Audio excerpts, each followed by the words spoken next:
Hello बच्चों, राजा chemistry YouTube channel पर आप सभी का हार्दिक स्वागत और अभिनंदन है। देखिए, हम लोग क्लास 12th की केमिस्ट्री का ऑर्गेनिक केमिस्ट्री की शुरुआत हम आज से कर रहे हैं। ठीक है। और उस ऑर्गेनिक केमिस्ट्री की शुरुआत में हमारा जो पहला चैप्टर है यानी कि आपकी बुक का चैप्टर नंबर 6 जो है वो आज आपका स्टार्ट होने वाला है। ऑर्गेनिक केमिस्ट्री की शुरुआत यहाँ से होती है, मतलब कि क्लास 12th की जो ऑर्गेनिक केमिस्ट्री है वो आपकी यहीं से शुरुआत होती है और चैप्टर नंबर 6 के नाम से आती है। और टॉपिक का नाम हमारा है हेलोकेन एंड हेलोएरीन, यानी कि दो छोटे छोटे टॉपिक यहाँ से आपके स्टार्ट होते हैं। पहला टॉपिक होता है हेलोकेन का, दूसरा टॉपिक होता है हेलोएरीन का। दो टॉपिक होते हैं, उन दोनों टॉपिक को हम स्टेप बाय स्टेप कवर करेंगे। लेकिन आज की डेट में जो हम पढ़ने वाले हैं वो पढ़ने वाले हैं क्लासिफिकेशन, यानी कि हेलोकेन और हेलोरीन के बेसिक क्लासिफिकेशन के बारे में देखने वाले हैं, जहां से आपके एग्जाम्स में क्वेश्चंस बनते ही बनते हैं। ठीक है, चलिए स्टार्ट करते हैं।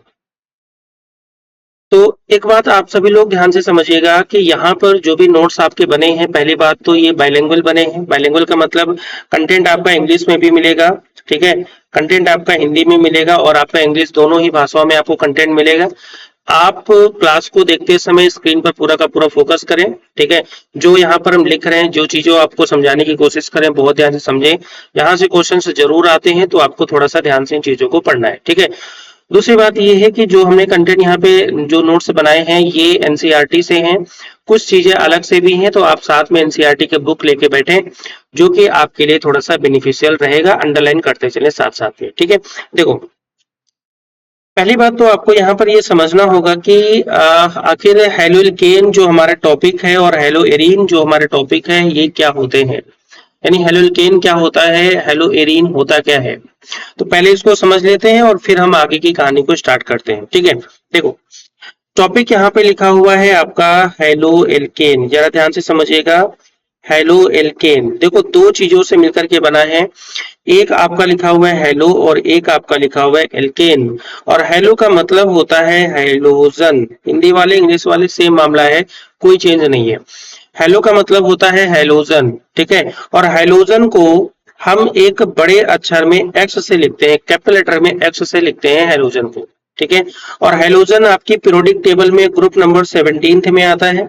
और ग्रुप नंबर 17 में कौन कौन से एलिमेंट होते हैं पहले तो ये समझना है, यानी कि यहाँ पर फ्लोरीन होगा, क्लोरीन होता है, ब्रोमीन होता है, आयोडीन होते हैं और एक आधे एलिमेंट और होते हैं जिनका यहाँ पर कोई यूज नहीं है। यहाँ पर बेसिकली आपको केवल 4 एलिमेंट के बारे में ही फोकस करना होता है, ठीक है।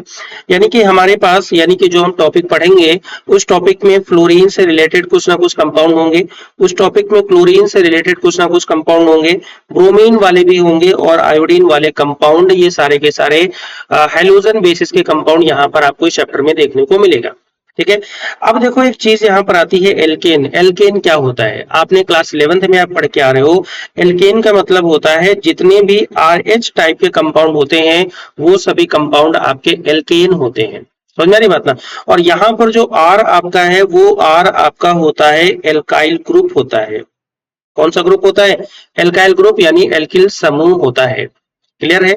अब एल्किल समूह में कौन कौन आता है, एल्किल समूह में देखो सीधी सी बात है, जो आपके एल्केन होते हैं ना, एल्केन, एल्केन का मतलब जैसे फॉर एग्जांपल आपसे बोल दें CH4 हो गया, ये सबसे बेसिक एल्केन हो गया।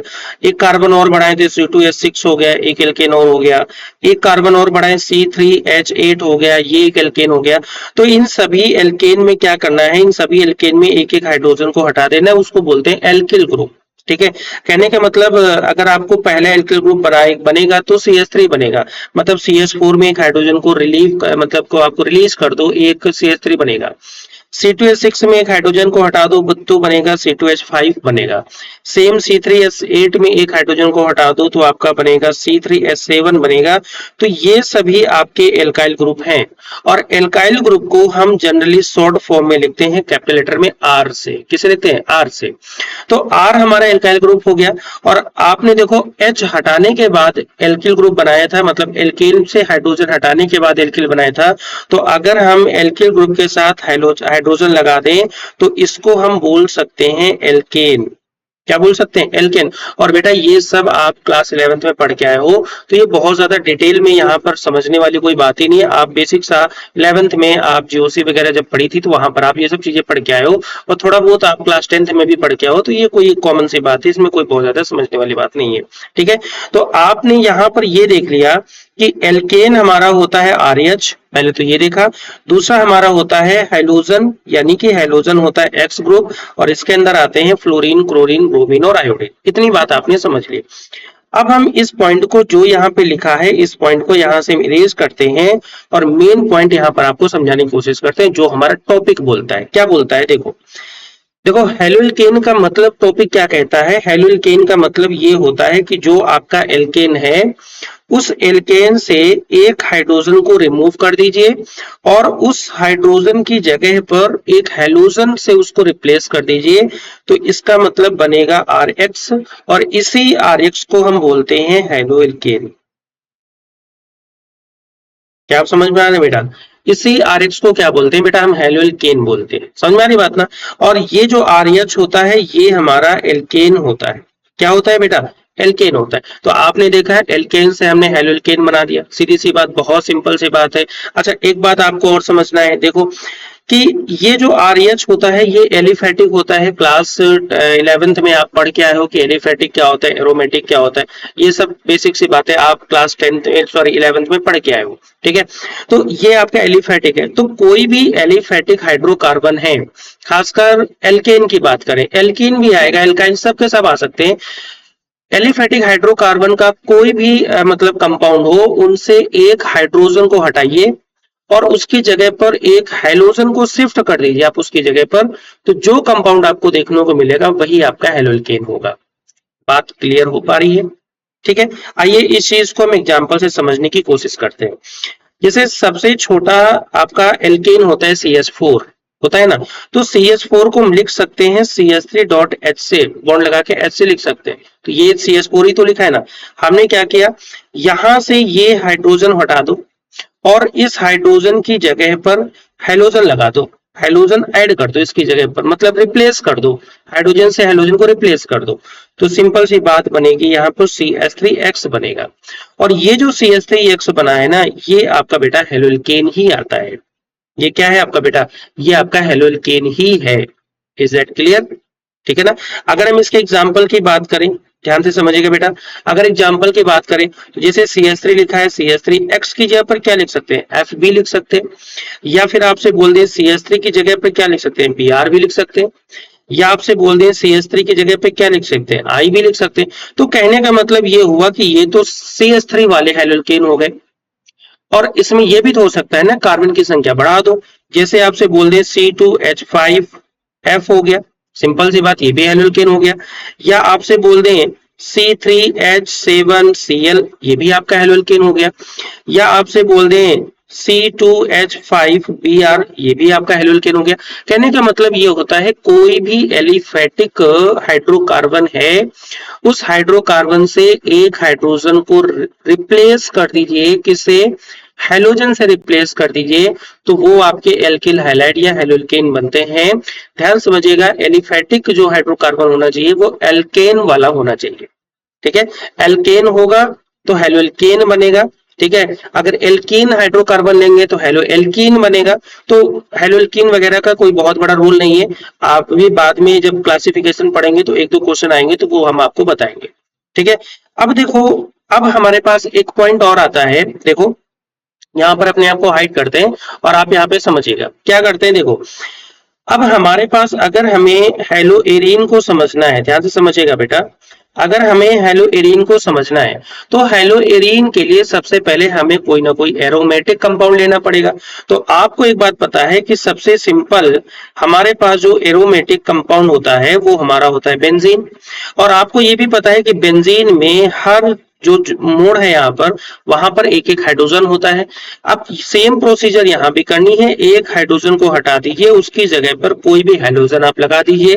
तो हाइड्रोजन लगा देंगे तो इसका मतलब जो भी कंपाउंड आपको मिलेगा तो वो आपका क्या हो जाएगा, इसको बोलेंगे हेलो एरीन। बेटा समझ में आ रही है बात ना, इसको क्या बोल देंगे हम, ये आपका हो जाएगा hello arene. Is that clear. I think everything is clear, ठीक है। अब आते हैं हम, जो हमारे पास जो थ्योरी लिखी है उस थ्योरी को यहाँ पर हम समझने का प्रयास करते हैं कि थ्योरी यहाँ पे क्या कह रही है, ठीक है। जो चीजें हमने बोली है बस यही लिखा है, इसमें कुछ नया नहीं लिखा है। देखो लिखा है the replacement of hydrogen atoms, यानी कि हाइड्रोजन एटम का रिप्लेसमेंट होता है इन एन एलिफेटिक और एरोमेटिक हाइड्रोकार्बन, किसी भी एलिफेटिक या एरोमेटिक हाइड्रोकार्बन में हाइड्रोजन का रिप्लेसमेंट होता है। लेकिन रिप्लेसमेंट किसके द्वारा होगा? बाई हैलोजन एटम, किसी भी हैलोजन एटम के द्वारा रिप्लेसमेंट कर सकते हैं। जब रिप्लेसमेंट हो जाएगा तो उससे आपको मिलेगा एल्किल हाइलाइड, यानी कि इसको बोलते हैं हैलोल्केन, और आपको मिलेगा एरिल हाइलाइड, जिसको बोलेंगे आप हैलो एरीन बोलेंगे। आई थिंक क्लियर हो गया होगा बेटा, ठीक है।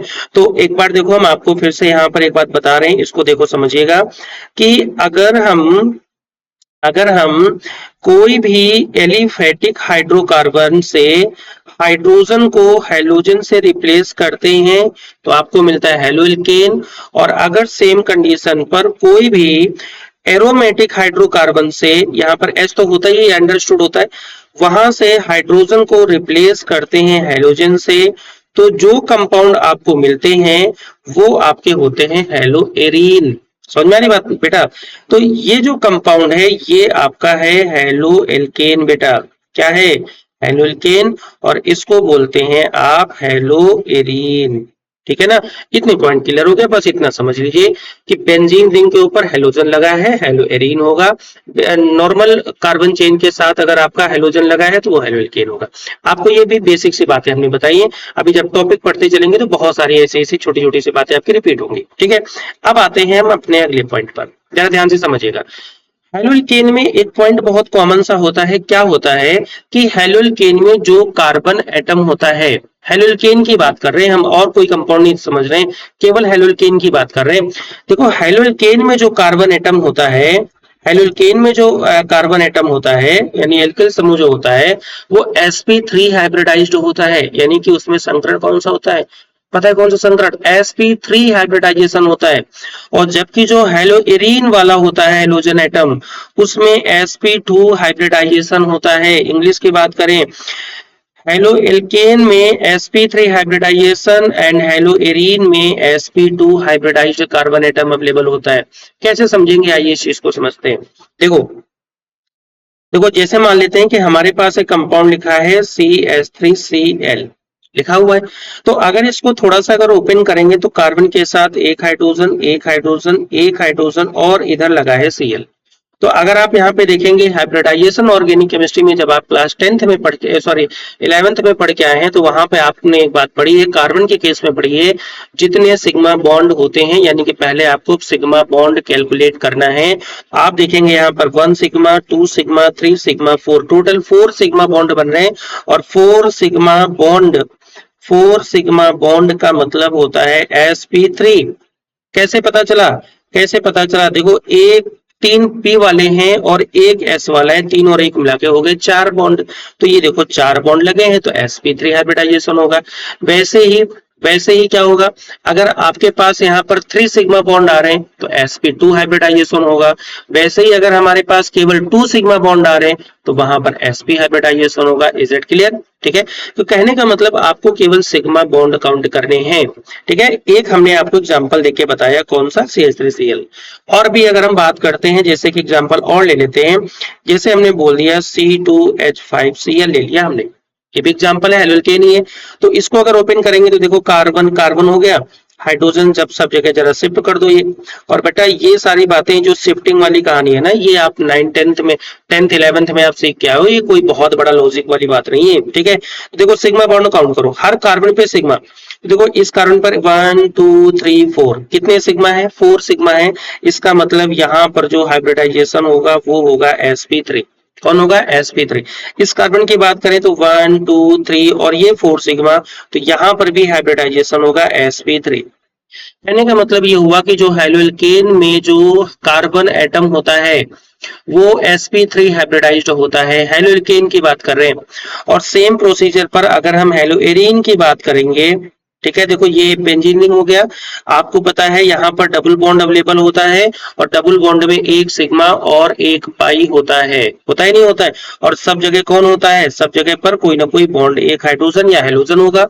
तो अगर इस कार्बन की यहाँ की बात करें तो देखो कितने सिग्मा, 1 सिग्मा, 2 सिग्मा, 3 सिग्मा, और ये नीचे वाला पाई हो जाएगा। तो इसका मतलब 3 सिग्मा है, इसका मतलब sp2 हाइब्रिडाइजेशन होगा। कौन सा होगा बेटा, यहाँ पर होगा आपका sp2 हाइब्रिडाइजेशन। पॉइंट क्लियर हो रहा है। तो जितने भी हेलो एल्केन होते हैं वहां पर sp3 हाइब्रिडाइजेशन, और जो हेलो एरीन होते हैं वहां पर sp2 हाइब्रिडाइजेशन होता है। ये बात बिल्कुल दिमाग में फिक्स कर लो, एकदम समझ में आ रही बात ना। ठीक है, कहने का मतलब आपको इसको याद करना नहीं है, आपको इसको ये समझना है। अगर आपके पास 1 2 3 4 सिग्मा बॉन्ड होंगे, इसका मतलब sp3 हाइब्रिडाइजेशन होगा। 1 2 3 सिग्मा बॉन्ड अगर होंगे केवल आपके पास, तो इसका मतलब वहां पर sp2 हाइब्रिडाइजेशन होगा। आप देख पा रहे हैं यहाँ पर केवल 3 सिग्मा बॉन्ड बन रहे हैं, इसका मतलब यहाँ पर sp2 हाइब्रिडाइजेशन होगा। Is that clear? ठीक है, अब आते हैं हम सीधे अपने क्लासिफिकेशन की तरफ बढ़ते हैं, जो कि आपका आज का मेन टॉपिक है। देखो क्लासिफिकेशन क्या कहता है, क्लासिफिकेशन का मतलब है कि हम हेलोकेन और हेलोरीन को कितने पार्ट में डिवाइड करते हैं, उसको कितने पार्ट में डिवाइड करके उसको कितने अच्छे तरीके से समझ सकते हैं। भाई क्लासिफिकेशन का मतलब ही यही होता है ना, कि जो जैसे मान लो कि कुछ भी किसी भी चीज का क्लासिफिकेशन करना है, तो क्लासिफिकेशन का मतलब ही क्या है, आप उस चीज को कितने अच्छी तरीके से समझ सकते हैं बहुत आसान वे में। ठीक है, वही होता है क्लासिफिकेशन। तो यहाँ पर हेलोकेन और हेलोरीन को हम क्लासिफाई करेंगे, 2 से 3 टाइप में क्लासिफाई करेंगे। आप सारी चीजों को ध्यान से समझिएगा, 2 से 3 टाइप में क्लासिफाई करेंगे। पहला हमारा क्लासिफिकेशन होगा ऑन द बेसिस ऑफ, देखो लिखा है हेलोकेन हेलोरीन्स में बी क्लासिफाइड एज फॉलोज, यानी कि बहुत सारे टाइप से क्लासिफाई करते हैं। पहला पॉइंट यहाँ पे लिखा है on the basis of number of halogen atoms, यानी कि हेलोजन परमाणुओं की संख्या के आधार पर। यानी कि हमें ये देखना है कि हेलोजन परमाणु कितने लगे हैं, एक हेलोजन है कि 2 हेलोजन है कि 3 हेलोजन है, या उससे ज्यादा हेलोजन एटम लगे हैं। ठीक है, अगर हमारे पास एक हेलोजन एटम है तो वो क्या होगा, 2 हेलोजन एटम है तो क्या होगा, 3 हेलोजन है तो क्या होगा, 4 हेलोजन एटम है तो क्या होगा। कहने का मतलब हम पहले हेलोजन एटम को समझे ना, कि कितने हेलोजन एटम जुड़े हैं। तो बस वही लिखा है कि they may be classified as mono, di and poly halogen, tri, tetra, penta वगैरह जो भी है। तो कहने का मतलब ये compounds depending upon whether they contain 1 2 और more halogen atoms in their structures. तो कहने का मतलब ये है, देखो इस बात को हम बिल्कुल समराइज करके बता रहे हैं। अगर किसी भी कंपाउंड में, चाहे वो हेलोकेन हो चाहे हेलोएरीन हो, अगर केवल एक हेलोजन एटम लगा हुआ है, इसका मतलब वो मोनो हेलोजन कंपाउंड होगा। अगर किसी में 2 हेलोजन एटम लगे हैं तो इसका मतलब डाई हेलोजन कंपाउंड होगा। अगर 3 हेलोजन एटम लगे हैं तो इसका मतलब वो ट्राई हेलोजन कंपाउंड होगा। इस बात को देखो, ट्राई का मतलब क्या होता है, 3, हेलोजन का मतलब हेलोजन, कंपाउंड का मतलब कंपाउंड। तो देखो कहने का मतलब मोनो का मतलब होता है एक हेलोजन कंपाउंड, अगर कहीं पर एक हेलोजन लगा है इसका मतलब उसको बोलेंगे मोनो हेलोजन कंपाउंड। 2 लगे हैं तो डाई हेलोजन, 3 लगे हैं तो ट्राई हेलोजन। ठीक है, आइए इसी चीज को हम एग्जांपल से यहाँ पर समझने का ट्राई करते हैं। देखो जरा ध्यान से समझिएगा, यहाँ पर कितने हेलोजन है, एक हेलोजन लिख रहा है ना, और क्योंकि ये एल्केन ग्रुप का है इसलिए इसको बोलेंगे मोनो हेलोकेन। समझ में आ रही बात। हेलोजन एटम को ध्यान से समझ रहे हैं, यहाँ पर देखो एक ही फॉर्मूले में कितने हेलोजन एटम लगे हैं, 2 हेलोजन एटम लगे हैं। डिपेंड ये नहीं फर्क पड़ता है कि कौन से कार्बन से लगे हैं, फर्क ये पड़ता है कि एक ही कंपाउंड में 2 हेलोजन कार्बन में लगे हुए हैं। एक ही कंपाउंड में 2 हेलोजन लगे हैं, इसका मतलब ये होगा try haloalkane, sorry die haloalkane. अगर देखो एक ही फॉर्मूले में देखो यहाँ पर 1 2 3 हेलोजन एटम लगे हैं, इसका मतलब इसको बोलेंगे ट्राई हेलोकेन। मतलब यहाँ पर 3 हेलोजन एटम एक ही फॉर्मूले से अटैच है। समझ में आ रही बेटा। अगर किसी फॉर्मूले में एक हेलोजन एटम अटैच होगा इसका मतलब वो होगा मोनो हेलोकेन। अगर 2 हेलोजन एटम अटैच होंगे तो उसको बोलेंगे डाई हेलोकेन। अगर 3 हेलोजन एटम अटैच होंगे तो उसको बोलेंगे ट्राई हेलोकेन। और अगर इसी केस यही सेम टू सेम कहानी अगर हमारी हेलोएरीन में आ जाए तो क्या होगा, सेम टू सेम समझने का प्रयास करते हैं। देखो देखो यहाँ पर ये हेलो एरीन, ये आपका हेलो एरीन मतलब एरीन वाला पार्ट है, मतलब बेंजीन है। बेंजीन में कितने लिखे हैं, एक हेलोजन एटम लगा है, इसको बोलेंगे मोनो हेलो एरीन। इसको थोड़ा सा जूम करते हैं, आप ध्यान से समझिएगा। इसको क्या बोलेंगे? मोनोहेलोरीन। अब यहाँ पर देखो कितने हेलोजन एटम लगे? 2 हेलोजन एटम लगे, इसका मतलब ये होगा डाई हेलोएरीन, मतलब 2 हेलोजन एटम है। सेम केस में अगर हम यहाँ पे बात करें, देखो 3 हेलोजन एटम आपके लगे हैं, इसका मतलब इसको बोलेंगे ट्राई हेलोएरीन। तो आपने यहाँ पे क्या एक बात समझी, अगर हमारे पास किसी भी एक कंपाउंड से एक हेलोजन एटम लगा है तो वो बेटा होगा मोनोहेलो, 2 हेलोजन एटम लगे हैं तो डाई हेलो, 3 हेलोजन एटम लगे हैं that means try hello compound होगा। अगर एरोमेटिक कंपाउंड है एरीन वर्ड लग जाएगा, एलिफेटिक कंपाउंड है तो एल्केन, एल्केन जो भी है वो आपका लग जाएगा। Is that clear? ठीक है, चलिए हम आगे बढ़ते हैं। अब जरा एक बात ध्यान से समझिएगा कि जो हमारे पास मोनोहेलोजन कंपाउंड थे, मतलब जिनमें केवल एक हेलोजन एटम था, वो फिर आगे बहुत ज्यादा टाइप में क्लासिफाई होंगे। ध्यान से समझिएगा, मोनोहेलोजन की बात करेंगे, अब डाई ट्राई की बात नहीं करेंगे, केवल मोनोहेलोजन की बात करेंगे। मोनोहेलोजन का मतलब, अभी मोनोहेलोजन कंपाउंड का मतलब अभी हमने बताया था, the compound containing only one halogen atom, the compounds containing only one halogen atom, that compound is monohalo compound. It may be monohalo alkane or it may be monohalo arene। ये monohalo alkane भी हो सकता है, monohalo arene भी हो सकता है। समझ में आ रही बात ना? अब हम क्या करेंगे, मोनोहेलो कंपाउंड को एक और क्लासिफिकेशन का मेथड हमारे पास आ रहा है, that is based on hybridisation. कौन सा बेस होगा? That is based upon hybridisation. Hybridisation में भी sp3, में भी sp2 और में भी sp हाइब्रिडाइजेशन। तो first of all we have to discuss sp3 hybridisation. It means carbon and halogen contains sp3, मतलब carbon have sp3 hybridised carbon atom. ठीक है, यानी कि कार्बन जो है sp3 हाइब्रिडाइज होना चाहिए। देखो, तो compounds containing sp3 CX bond, कहने का मतलब हमारे पास sp3 बॉन्ड अवेलेबल होगा, और यहाँ पर जो X है, यहाँ पर फ्लोरीन, क्लोरीन, ब्रोमीन, आयोडीन, ये बात पहले हम बोल चुके हैं। ठीक है, तो देखो लिखा है sp3 CX बॉन्ड युक्त हेलोजन एटम, जो भी लिखा है वो बात आपको समझनी है। ठीक है, अब जरा ध्यान से सारी बातों को ध्यान से समझिएगा। अब यहाँ पर हम बात करेंगे एल्किल हाइलाइड की या हेलोएल्केन की बात करेंगे, क्योंकि आपको पता है कि हेलोएरीन में sp2 हाइब्रिडाइजेशन हो जाएगा बेटा। समझ में आ रही बात ना? अभी हम बात करेंगे sp3 हाइब्रिडाइजेशन की, तो यहाँ पर हमारे पास कौन आएगा बेटा? यहाँ पर आएगा एल्किल हाइलाइड आएंगे या हेलोकेन की काउंटिंग की बात होगी। ठीक है, अब जरा इस पॉइंट को जो हम लिख रहे हैं यहाँ पर या जो लिखा हुआ है, और बेटा एक बात हम आपको बता दें कि ये जितना भी कंटेंट है उसमें कुछ कंटेंट एनसीईआरटी के बुक से उठाया है, कुछ कंटेंट अलग से उठाया है। तो कोशिश करिएगा कि एनसीईआरटी के बुक आप साथ में लेकर के बैठे और उसको समझें और उसमें अंडरलाइन करें, बस और कुछ नहीं करना है। समझ में आ रही बात ना? देखो, जितने भी मोनोहेलोकेन कंपाउंड होते हैं उनका जो जनरल फॉर्मूला होता है वो होता है CnH2 1x फॉर्मूला होता है। समझ में आ रही बात ना? जहां पर इनका जनरल फॉर्मूला होता है CnH2n+1x कंपाउंड का फॉर्मूला होता है। देखो, क्योंकि एल्केन का जो फॉर्मूला होता है, एल्केन का जो फॉर्मूला होता है वो होता है CnH2n+2 होता है। समझ में आ रही बेटा? ये फॉर्मूला होता है। तो अगर हम उसकी जगह पर हाइड्रोजन को हटाकर हेलोजन रिप्लेस करेंगे तो यहाँ पर 2 की जगह पर 1 हाइड्रोजन होगा और X साथ में जुड़ जाएगा, तो आपका ये फॉर्मूला आपका तैयार हो जाएगा। ठीक है ना? तो देख लीजिए यहाँ पर क्या चीज लिखी है, in alkyl halide the halogen atom is bonded to an alkyl group, यानी कि यहाँ पर जो हेलोजन एटम होता है वो एल्काइल ग्रुप से बॉन्ड रहता है, यानी कि एल्किल ग्रुप से बॉन्ड रहेगा। एल्किल ग्रुप बताया भी हमने क्या होता है, जैसे एल्केन से एक एक हाइड्रोजन को रिप्लेस हटा दो तो CH3 बचा, C2H5 बचा, ये सभी हमारे एल्किल ग्रुप होते हैं। और दे फॉर्म होमोलोगस सीरीज, यानी कि वो होमोलोगस सीरीज फॉर्म करते हैं और जिनका जनरल फॉर्मूला CnH2n+1x होता है। समझ में आ रही बात ना?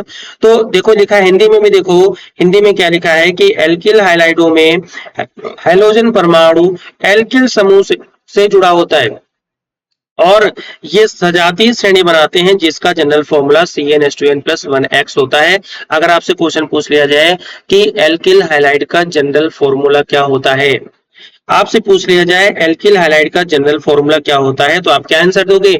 CnH2n+1x एल्किल हाइलाइड का जनरल फॉर्मूला होता है। समझ में आ रही बात ना? अब जरा ध्यान से समझो, इनको आगे भी फर्दर हम क्लासिफाई करते हैं, 3 कैटेगरी में क्लासिफाई करते हैं। ये या तो प्राइमरी होंगे, या तो ये सेकेंडरी होंगे, या तो ये टर्सरी होंगे।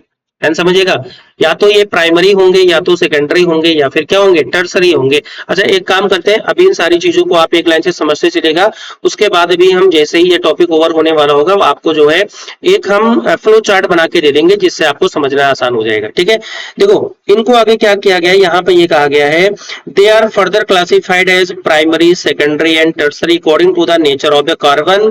देखो according to the nature of carbon which halogen is attached, यानी कि हैलोजन जिस कार्बन से अटैच है उसके अकॉर्डिंग इनको प्राइमरी, सेकेंडरी और टर्सरी में भी बांटा गया है।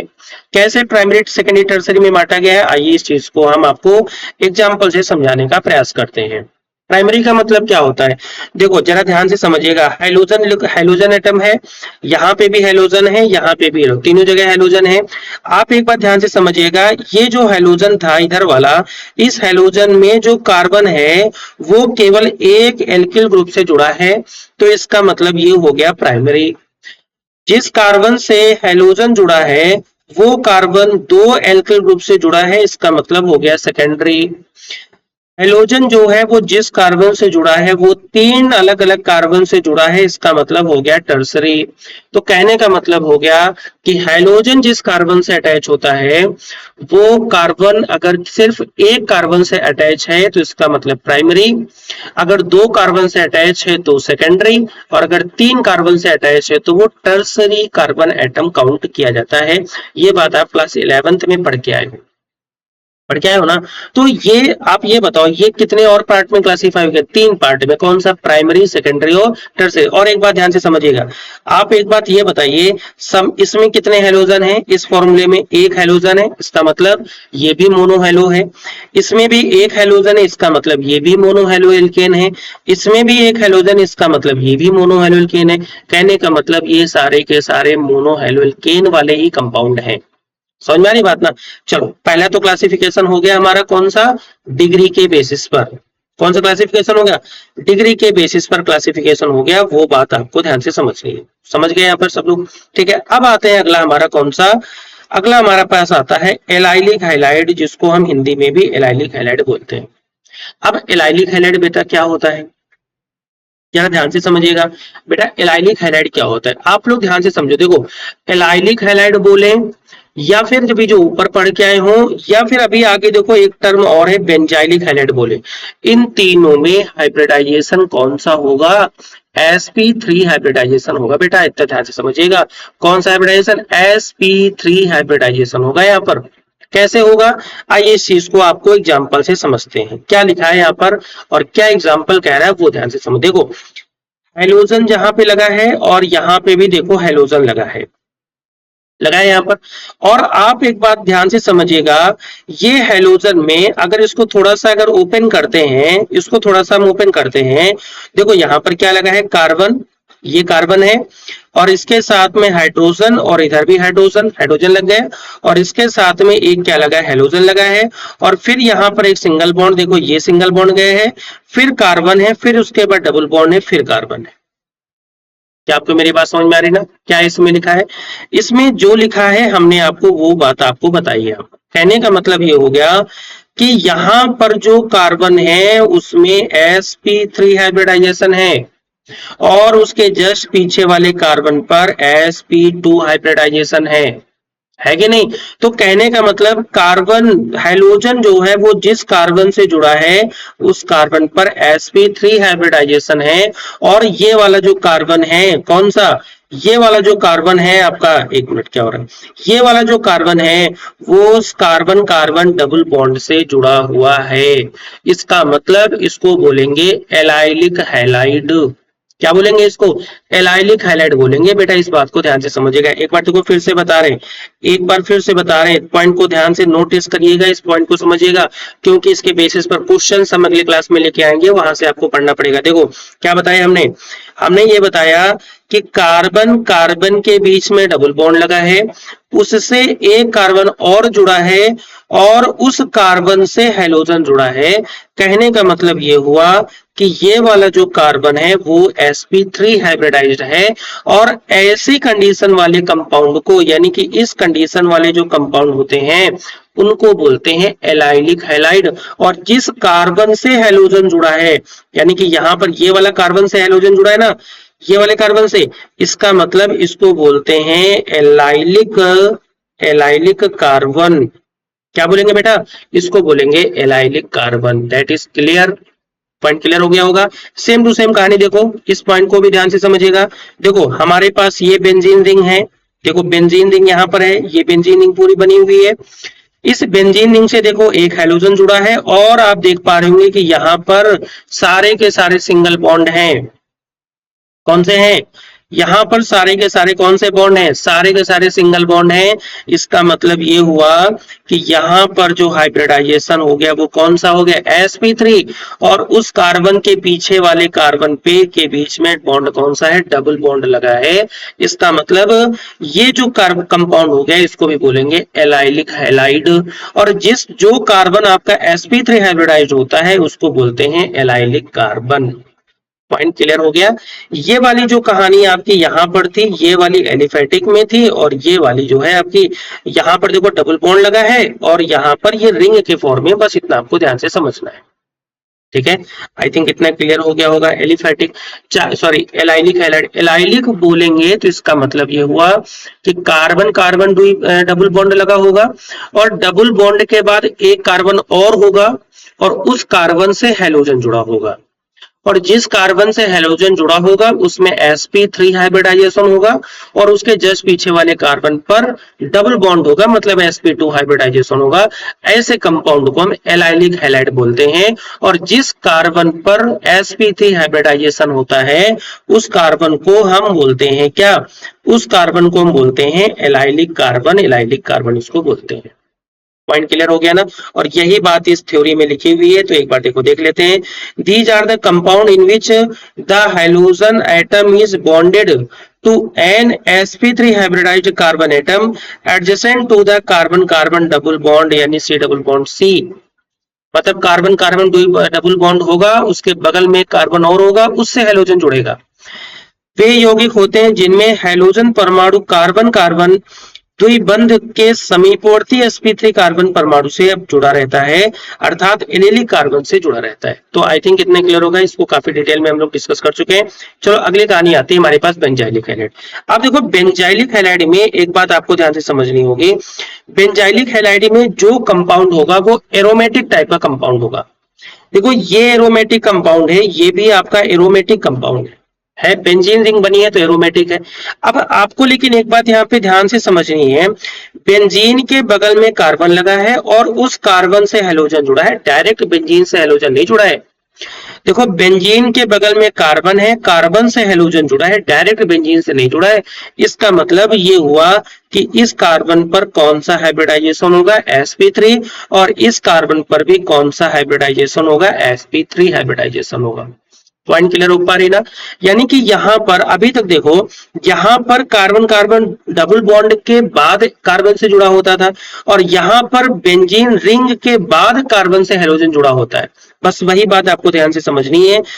In which the halogen atom is bonded to the sp3 hybridised carbon atom attached to an aromatic ring. Aromatic ring से कार्बन लगेगा और उस कार्बन से हैलोजन जुड़ेगा, इसका मतलब उसको बोलेंगे बेटा बेंजाइलिक हैलाइड। पॉइंट क्लियर हो पा रहा है?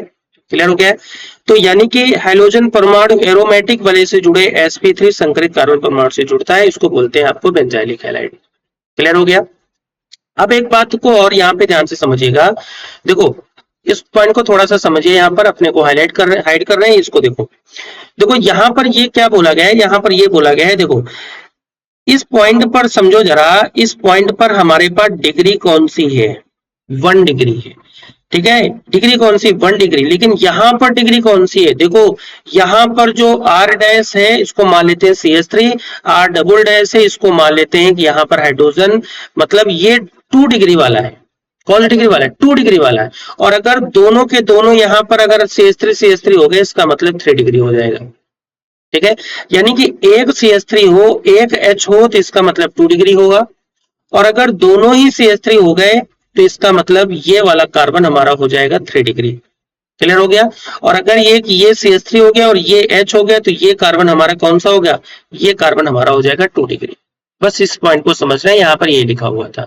ठीक है, चलो अगला पॉइंट हमारे पास आता है। अगला पॉइंट हमारे पास क्या है, देखो अभी तक हमने जितने भी कंपाउंड पढ़े वो सभी sp3 हाइब्रिडाइजेशन वाले थे, और अब हम पढ़ने वाले हैं जितने भी कंपाउंड है वो sp2 हाइब्रिडाइजेशन वाले हैं।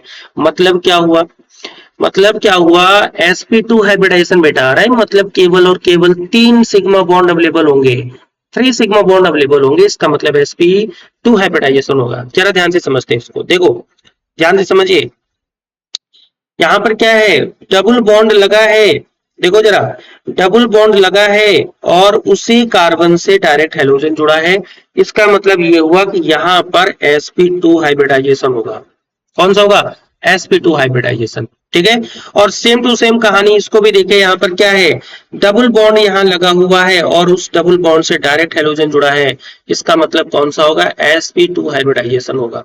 कहने का मतलब अब कार्बन कार्बन डबल बॉन्ड से डायरेक्ट हेलोजन जुड़ा होगा, और अगर डायरेक्ट जुड़ा होगा तो इसका मतलब वहां पर होगा sp2 हाइब्रिडाइजेशन। और यही बात देखो यहाँ पे लिखी हुई है, क्या लिखा हुआ है कि these compounds in which the halogen atom is bonded to a sp2 hybridized carbon atom of the carbon carbon double bond, यानी कि कार्बन कार्बन डबल बॉन्ड होगा उससे डायरेक्ट हेलोजन एटम जुड़ा होगा। ठीक है, क्या आपको मेरी बात समझ में आ गई यहाँ पर। ठीक है, चलो देखो हिंदी में भी देखें कि हेलोजन परमाणु कार्बन कार्बन द्विबंध के sp2 संकरित कार्बन परमाणु से सीधा जुड़ा होता है, और आप ये चीज यहाँ पर आप देख भी चुके हैं, ये बात हम आपको बता भी चुके हैं। अगली कहानी हमारे पास आती है एरिल हैलाइड। क्या होता है एरिल हैलाइड में, सीधी सी बात है, एरिल हैलाइड में क्या होगा, एरिल का मतलब एरोमेटिक रिंग होगी, और एरोमेटिक रिंग का मतलब ये हो गया कि बेंजीन रिंग से डायरेक्ट हेलोजन जुड़ा होगा, बेंजीन रिंग से डायरेक्ट हेलोजन जुड़ा होगा, तो इसका मतलब इसको बोलेंगे एरिल हैलाइड। क्या बोलेंगे बेटा, एरिल हैलाइड। ठीक है, अब देखो, अब जो अभी हमने बोला था कि हम आपको एक पूरा का पूरा यहाँ पर ग्राफ बना के बता देते हैं, तो क्लासिफिकेशन क्या होता है, आइए इस क्लासिफिकेशन का ग्राफ समझते हैं। देखो ये आपके लिए थोड़ा सा मतलब ग्राफ को लर्न करना थोड़ा सा आसान हो जाएगा। देखो ये हमारा है क्लासिफिकेशन, क्लासिफिकेशन। ठीक है, अब क्लासिफिकेशन देखो हम यहाँ पर कितने टाइप से करते हैं, 2 टाइप से क्लासिफिकेशन करते हैं। पहला हमारा क्या होता है, based on number of halogen atom, यानी कि हेलोजन एटम की संख्या के आधार पर, और जब हेलोजन एटम की संख्या के आधार पर, अच्छा दूसरा भी हमारा क्या होता है, CX हाइब्रिडाइजेशन। ठीक है ना, CX हाइब्रिडाइजेशन आगे आएगा नहीं, इसको समझ लीजिएगा। ठीक है, ये हमारे पास यहाँ पर CX के बीच में हाइब्रिडाइजेशन होगा, उसके बेसिस पर क्लासिफाई करते हैं। ठीक है, अब क्लासिफिकेशन में देखो जरा ध्यान से समझिएगा, अपनी फोटो यहाँ से हटा रहे हैं, आपको इसको केवल ध्यान से लिखते जाना, अपनी एनसीईआरटी की बुक में इसको भैया उतार लेना, बहुत इंपॉर्टेंट है, ध्यान से समझना। अगर हम हाइड्रोजन एटम की बात करेंगे तो यहाँ पर कितने टाइप के होंगे, पहला हमारे पास होगा मोनोहेलोजन, मोनोहेलो कंपाउंड, मतलब जिनमें केवल एक हेलोजन होगा। एक हमारा होगा die halogen compound,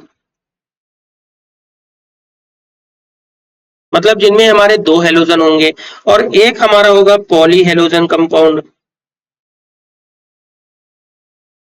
poly halogen का मतलब होगा कि हमारे पास जो कंपाउंड होंगे वो 2 से ज्यादा होंगे, 3 4 5 कुछ भी हो सकते हैं। अब देखो हमारे पास आता है, जब हम हाइब्रिडाइजेशन की बात करते हैं तो 2 टाइप के हाइब्रिडाइजेशन हैं, एक हमारा होगा CXsp3, और एक बेटा आपने पढ़ा है CXsp2 हाइब्रिडाइजेशन, आपने पढ़ा है बेटा, पढ़ा है ना। अब देखो CXsp3 में अगर आप ऊपर की तरफ जाएं तो CXsp3 में आपने कितने पढ़े हैं, आपने 3 पढ़े हैं, कितने पढ़े, 3 पढ़े हैं। कौन कौन से पढ़े हैं, देखो जरा, पहला आपने पढ़ा है कौन सा, एल्किल हैलाइड, दूसरा हमारा कौन सा मतलब डिग्री वाला, दूसरा हमारा एलाइलिक हैलाइड, और तीसरा हमारा बेंजाइलिक हैलाइड बेटा पढ़ा है। कितने पढ़े हैं आपने, 3 आपने पढ़े हैं। कौन सा, पहला हमारा होता है कौन सा, पहला हमारा होता है डिग्री के बेसिस पर, इसको ऐसे ही नोट कर लीजिएगा, डिग्री के बेसिस पर पहला पढ़ा है। दूसरा हमारा कौन सा पढ़ा है, दूसरा हमारा पढ़ा है एलाइलिक हैलाइड के बेसिस पर। ठीक है, और तीसरा हमारा पढ़ा है आपने बेंजाइलिक हैलाइड के बेसिस पर। पढ़ लिया आपने, ठीक है। और डिग्री में कौन सी डिग्री, 1 डिग्री, और इधर पढ़ा आपने 2 डिग्री, और इधर आपने पढ़ा है 3 डिग्री। और जब हम sp2 की बात करते हैं, sp2 में आपने 2 कैटेगरी पढ़ी है, और एक आपने पढ़ा है विनाइलिक, एक आपने पढ़ा है विनाइलिक हैलाइड, और एक आपने पढ़ा है एरिल हैलाइड के बारे में आपने पढ़ा है। तो इतनी सारी बातें आज की डेट में आपने पढ़ी हैं, जो कि हमने आपको यहाँ पर एक फ्लो चार्ट के फॉर्म में बना दिया। यही फ्लो चार्ट आपको पढ़ना है। और अब एक बात समझो, आप हमने आपको 1 डिग्री पढ़ाया, 2 डिग्री, 3 डिग्री भी पढ़ा दिया, एलाइलिक भी पढ़ाया, बेंजाइलिक भी पढ़ाया, विनाइलिक भी पढ़ाया, एरिल भी पढ़ाया, mono hello, die hello, poly hello, ये सारे के सारे पढ़ाए। तो कुछ बचा इसमें? आपने सब डिग्री पढ़ लिया, आपने यहाँ पर सब कुछ तो पढ़ लिया। क्या यहाँ पर कुछ ऐसा बचा है जो आपने क्लासिफिकेशन में पढ़ा हो और यहाँ पे ना आया हो? बस क्या है कि आपको एलाइलिक कंपाउंड क्या होता है पकड़ने, मतलब ये बात आपको समझनी पड़ेगी और प्रैक्टिस में पहचाननी पड़ेगी। अगले क्लास में इसके क्वेश्चंस भी लेके आएंगे, ठीक है। विनाइलिक हैलाइड क्या होता है, प्रैक्टिस के लिए आपको समझना पड़ेगा और पहचानना पड़ेगा। बेंजाइलिक हैलाइड क्या होता है, एरिल हैलाइड क्या होता है, 1 डिग्री क्या होते हैं, 2 डिग्री क्या होते हैं, हाइब्रिडाइजेशन क्या होता है, ये चीजें भैया आपको जो है यहाँ पे प्रैक्टिस करनी पड़ेगी। तो जो भी आज की क्लास में हमने पढ़ा है, इसको आप एक बार रिवाइज कर लीजिएगा और एनसीईआरटी के कुछ क्वेश्चंस को सॉल्व करने का प्रयास करिएगा। बाकी हम लोग अगली क्लास में आगे मिलेंगे, और इसके बाद की क्लास जो है, मतलब इसके आगे का टॉपिक जो हमारा पास यहाँ पर है, लिखा भी है, नोमेनक्लेचर। तो नोमेनक्लेचर हम अगली क्लास में कवर करेंगे, लेकिन उसके पहले इस जो क्लासिफिकेशन है उसके हम कुछ क्वेश्चंस को सॉल्व करेंगे। उसके बाद हम नोमेनक्लेचर को हम यहाँ पर पढ़ना स्टार्ट करेंगे, ठीक है। वीडियो अगर अच्छा लगा है तो वीडियो को लाइक करिएगा, अपने मित्रों तक आप इस वीडियो को जरूर से जरूर शेयर करिएगा, ठीक है।